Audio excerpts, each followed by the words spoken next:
وَإِذْ وَاعَدْنَا مُوسَىٰ 40 لَيْلَةً، اور جب ہم نے موسیٰ سے 40 رات کا وعدہ فرمایا۔ ثُمَّ اتَّخَذْتُمُ الْعِجْلَ مِن بَعْدِهِ، پھر اس کے پیچھے تم نے بچھڑے کی پوجا شروع کر دی۔ وَأَنْتُمْ ظَالِمُونَ، اور تم ظالم تھے۔ ثُمَّ عَفَوْنَا عَنْكُم مِّن بَعْدِ ذَلِكَ، پھر اس کے بعد ہم نے تمہیں معافی دی۔ لَعَلَّكُمْ تَشْكُرُونَ، کہیں تم ہمارا احسان مانو۔ اس آیت مبارکہ اور اس کے بعد والی جو آیت ہے اس میں بنی اسرائیل پر جو انعام و اکرامات کیا گیا اس کا بیان کیا جا رہا ہے۔ اس کا خلاصہ یہ ہے کہ فرعون اور فرعونیوں کی ہلاکت کے بعد جب حضرت موسیٰ علیہ نبینا علیہ السلام بنی اسرائیل کو لے کر مصر کی طرف واپس لوٹے تو ان کی درخواست پر اللہ تعالی نے تورات عطا فرمانے کا وعدہ فرمایا، اور اس کے لیے 30 دن اور پھر 10 دن کا اور اضافہ کر دیا گیا، 40 دن کی مدت جو ہے وہ مقرر ہوئی۔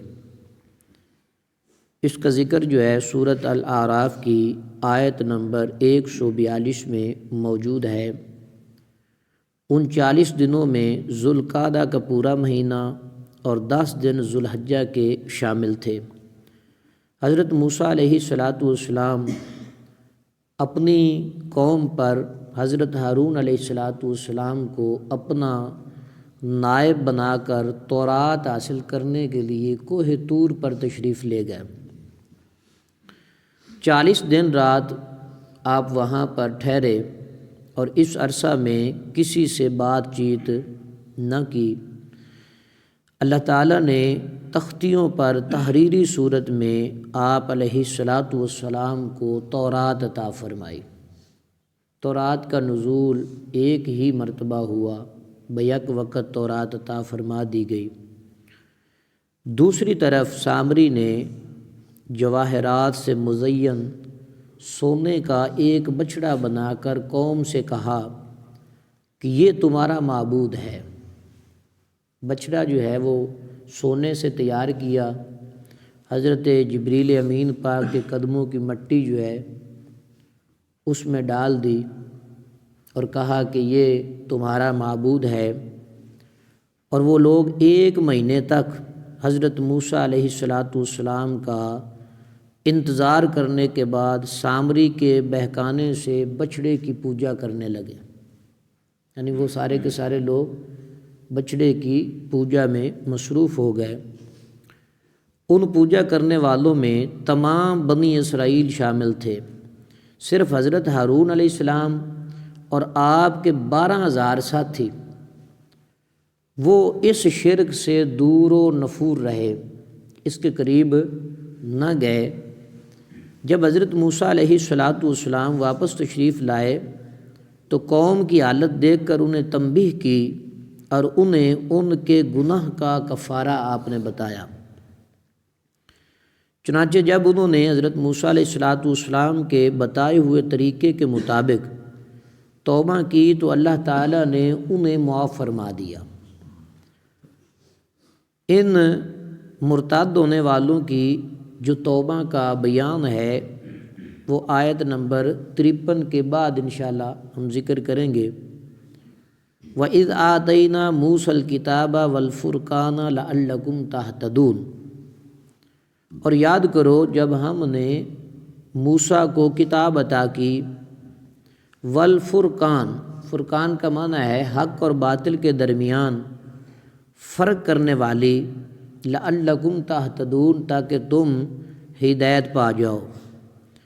الفرقان کا معنی فرق کرنا ہے، اور فرقان کے کئی معنی علماء نے بیان کیے ہیں کہ فرقان سے مراد بھی تورات ہی ہے، یعنی جو باطل کو مٹانے والی ہے اور حق کو بیان کرنے والی ہے۔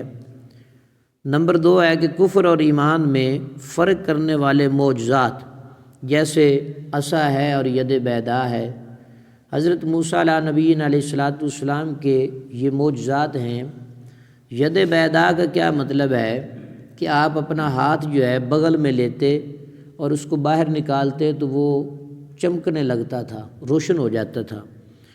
اور اسی طرح عصا ہے، اس کے ذریعہ سے آپ دیگر کام کیا کرتے تھے، اور اسی عصا کے ذریعہ سے سمندر کے اندر آپ کو راستہ دیا گیا۔ اسی عصا کو جب آپ نے پھینکا تو وہ بہت بڑا اژدہا بن گیا، اس نے جادوگروں کے چھوٹے چھوٹے جو سانپ تھے ان کو نگل لیا۔ تو حضرت موسیٰ علیہ السلام کا عصا جو ہے وہ بڑے کام کرتا تھا۔ نمبر 3، حلال اور حرام میں فرق کرنے والی شریعت جو ہے وہ مراد ہے فرقان سے۔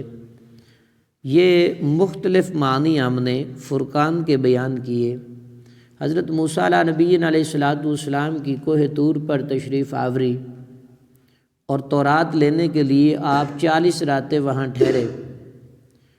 پیچھے سامری نے لوگوں کو گمراہ کر کے پھسلا کر ان کو بچھڑے کی پوجا پہ لگا دیا، تو یہ ان کی ایک سزا تھی جس کو ہم اگلے درس میں انشاءاللہ بیان کریں گے کہ انہوں نے توبہ کیسے کی۔